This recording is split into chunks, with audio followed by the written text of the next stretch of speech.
Hi guys, it's Mo. I'm here today to talk about fidgets. So there's all different types of fidgets that you could use in the classroom or in the social environment, so church, grocery stores, things like that. And want to talk to you about different ways you can use them, ways that I've seen them be effective, and ways that are ineffective, as well as types.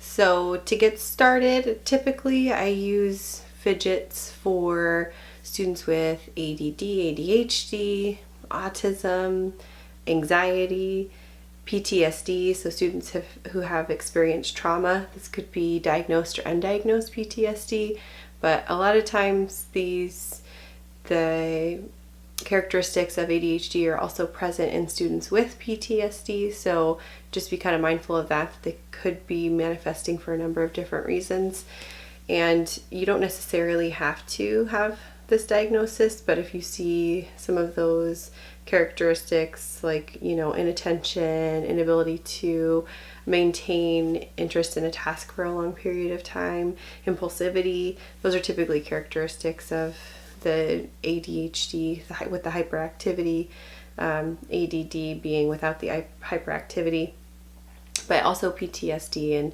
post-trauma reactions also look a lot like ADD and ADHD, so just kind of keep that in mind. I also use it for students who are having some issues with adjustments. Those could be students in foster care, students who perhaps are in a new home placement, so are having some issues with adjustment.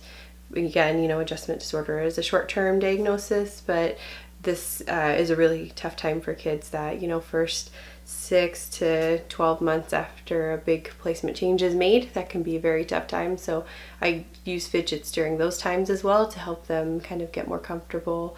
So anxiety is a big one. If you're having a lot of those kind of anxious types of behaviors, picking at things, inability to maintain themselves in social situations, big groups. Distractibility too is another kind of hallmark of anxiety, so seeing some of those things. I wanted to talk about how to use fidgets with all of those different types of things. So first off, you really want to think about what's going to be most beneficial to your learner. If you have a student with autism who tends to do a lot of stimming types of behaviors, or they really like the repetition, which is pretty common with autism, you want to be mindful of the type of fidgets that you're using. If you're using them for calming or self-soothing, fidget spinners are very helpful in those situations. So let's say you're going out to the grocery store and your child is having a very tough time in that setting. You might see some, meltdowns in that setting. Then the spinners are really good because they can kind of allow the student to really hyper focus on that spinning movement and just kind of zone out and get into a really safe place in their mind where they can calm themselves. The spinners are also good for students with the PTSD side or the anxiety side in that way too, as it kind of gives them an outlet to, again, just kind of zone out and calm. So with going back to the students with autism, the spinners can be good in that respect. You can also use things like fidget cubes or things that have a lot of really different textures on them because they can help with some of that distractibility and self-management, but at the same time still being able to be engaged in a task. And it depends on where your student is at on the spectrum. Sometimes we see in self-contained classrooms or students who are non-vocal or maybe have more severe forms of autism that the fidgets can be more distracting than helpful. So just have to be kind of mindful of that and what type of fidget you're using. So looking at students with ADD, ADHD, the fidgets can help with some of that off-task behavior, such as impulsive behaviors, maybe, ripping papers or tossing things or getting frustrated very easily. You can use the fidgets for those things. You can keep them in their desks so that way they're easily accessible. and they can use them throughout the day anytime that they might need them. I've also seen them be used in something called cool down corners. Sometimes they're called peace corners. Calming kits also is another common word for those, but this is becoming more common in classrooms. It's also something that I recommend in classrooms for a variety of reasons. But it's an area or a space where students can go that's semi-private, still within the classroom, where they can access these things. So maybe if the student's having a hard time self-regulating at their desk and they're unable to maintain themselves with the fidget at their desk, they can request to go to this area in the classroom where they can, cool down there. We also use sand timers in these areas sometimes to kind of help students to do like a self check-in, again, building towards self-management. Once the sand timer runs out, they do a self-check and they assess whether or not they're ready to return to the classroom, or if they still need time there with the fidgets, they flip it over and start again. And what we see generally is the students start to reintegrate themselves. So we aren't having to tell them, you're all done with this, you need to go back to class. It becomes a power struggle. They're able to kind of find out for themselves when they're ready, and they don't want to spend the whole day there in that area. So we really want to kind of give them the opportunity to manage themselves. With students who have, PTSD, these are students who do definitely have a hard time behaviorally in the classroom. There's so many other things going on in their life, in their mind. It's very difficult for them, and we don't even necessarily know sometimes. We just see these behaviors start happening in the classroom and assume that there's something happening at home that might be leading to this type of behavior. And of course, as a team or a school team, we definitely want to be aware of those behaviors and do any other types of supports that we need to do for families. But looking at specifically behavior in the classroom, this is a really good time to talk about how those cool down corners can help. And again, we'll talk more in a future video about how to structure those cool down corners, but I see a lot of elopement with students who have PTSD or adjustment disorders, where they're running out of the classroom, they're running away from people. They aren't necessarily seeing adults as helpful or as people who are going to bring them good things. So it's not uncommon to see them just kind of escaping and trying to find safety on their own. So these fidgets can also help with those types of students. Again, it helps them to self-regulate, helps them to distract, helps them to feel calm and safe. They can use these things whenever they need to. It also kind of helps with social status, which is interesting, because sometimes I'll see kids who are coming out of these foster type situations or, rough home situations, and they don't necessarily have access to a lot of these things, but then, when we're providing them, other students are like, whoa, that's so cool. And so they can kind of have, a conversation piece started from that too, and it helps to kind of bring some conversation topics with their peer group that they can talk about. Most of these examples I've talked about so far are for K through 6. So these are typically times that I'm using these strategies. When you start to get into older students, we can look at, is there somewhere on the campus that they can access these items, but like a, calm down room, but also in classrooms, in middle school and high school as well, teachers can.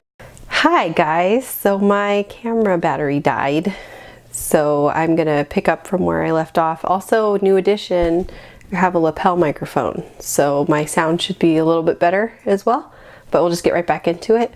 So we were talking about at the middle and high school level, older students, also adults too, and how they can use fidgets. Typically, we see better self-management at that age. Sometimes no, but typically we do. So that's a good opportunity to have fidgets that are readily accessible throughout the day and throughout many transitions. So these things can go in pockets, in jacket pockets, in backpacks. Sometimes they can go on key rings on the backpack if that's not too bothersome for the student. So they can go there. Also, I keep one in my car. So if I'm feeling really anxious before a meeting or something like that, I can kind of use it to distract me a little bit away from whatever it is that I'm thinking about. So those are some ways to use them for older learners who also experience a lot of the same things as our younger learners, but maybe in a different way, and maybe have some more of those self-regulation skills that we don't see as much as in younger students. So I have some visual examples of different items. This is a fun one. It is a little lava lamp with a light in it. So you can see that there's glitter going around. These are really great for self-management and, again, calming, relaxation. It's similar to in the App Store on your iPad or your Android device. You can find an app called Settle My Glitter, and that is, again, it's something kind of like this where they shake the iPad and then they can watch all the glitter settle down, and it's kind of therapeutic to just watch it all go down and just wait for it to go. It's kind of helps them to focus a little bit and get their mind off of what it is that they're worried about or upset about. So eventually the glitter all goes down. Then we have some puzzle type things. So this has a couple of little marbles in it, and then you have to get them into the different compartments. It really helps to focus. The Rubik's Cube, a very great tool for distraction, especially if you have a student who is very high functioning or logical. They really enjoy these, figuring them out. Some students will pick them apart. So again, just knowing who your learner is. We have these types of Rubik's Cubes, which are a little bit easier to figure out and manipulate. These types of squishy balls. So if you have a student who does experience some of that frustration, these are really fun. You squish them and these parts come out here. I'll put some links down below so you guys can find these if you're interested in ordering them. A lot of them I found on Target or Amazon, so those are always good resources for me to find these types of things. It comes out, they squeeze it. So it's okay for little hands too, but you might want to take it out of this because it's kind of hard it takes a little more strength to do it. Then of course, many types of fidget spinners. We have a little metal one, it's a little heavier if they need that. This lightweight plastic one. They're very well weighted. You can see that there. They can balance them. Something, again, just depends on the type of learner. If they want something heavier, this one's a little cold too, which might be nice. The metal. Then we have also some fun ones. One looks like Batman. Spins pretty well.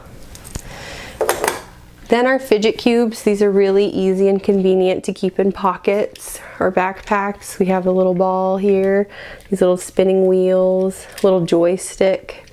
This one spins. There's also a little smooth area right here that's to remind you to breathe. So you can teach your students those, or your child, those deep breathing techniques, and this will help remind them, or if they're working on visual imagery, if you're wanting them to do some rooting, so like, thinking about things that are in the room around them to help get them out of one of those episodes, then this can be that little area for them too. You just want to talk to them about that. A little clicker. Different sounds sometimes are helpful. Then little things of Play-Doh. Those are good keeping desks too for squishing. Little moon sand. Little baby one so they can squish that around. Even some of these things. So these can be very therapeutic too. This one even lights up. So if you give it a little whack, you get a light out of there. And just squeeze them. The sound too. Sounds nice. And lastly, I found these Also, I'll put the links below. They're fidget dodecagons. So these are really fun. A little bit bigger though, so again, this is probably gonna be harder to keep in your backpack, but this could be good in a desk or a calm down area, or you know, mom's purse, and mom could whip it out. I always have a collection of these with me at all times, just in case. But it's got this fun thing, joystick. This is like a soft little squishy joystick. These multiple ones. This little textured area here, you can rub it pretty hard.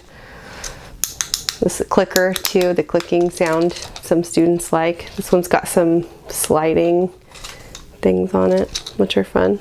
So different varieties there. And sand timer. So this one is a 3-minute sand timer. It's good for working on self-regulation. So when you're wanting students to reintegrate themselves, use this as a self-regulation device. But also watching the sand. Some students will just sit and watch the sand go down, and that's what they enjoy. It's what helps them out. So Fidgets 101. If you got any other questions, things that I didn't talk about, let me know. Leave a comment and then I can talk about it if you have any further questions. The wonderful world of fidgets, things to consider. And that's it. So I'll see you guys next week.